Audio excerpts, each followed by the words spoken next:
Heartbroken clients na lumalapit sa amin is madalas na problema is tinakbuhan na sila ni foreman, tinakbuhan na ganito, ganyan. Then pag tinatanong namin, asan yung agreement, asan yung Huwag kalimutang mag-like, follow, and subscribe upang manatiling updated sa iba't ibang kwento ng Kayod.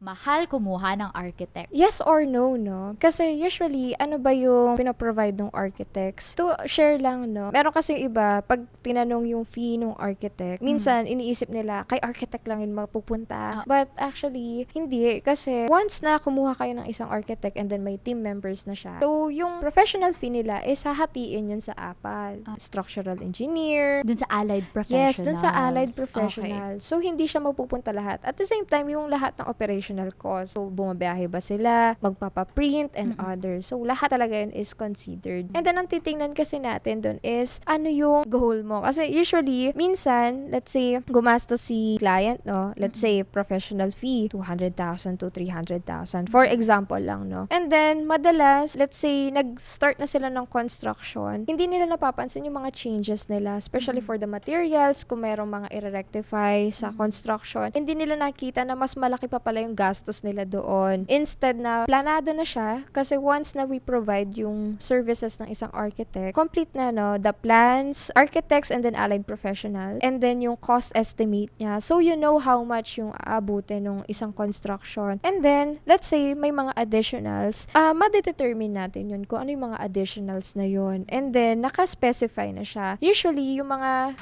heartbroken clients na lumalapit sa amin is, madalas na problema is tinakbuhan na sila ni foreman, tinakbuhan na ganito, ganyan. Then, pag tinatanong namin, asan yung agreement, asan yung cost estimate, Walang wala agreement. po.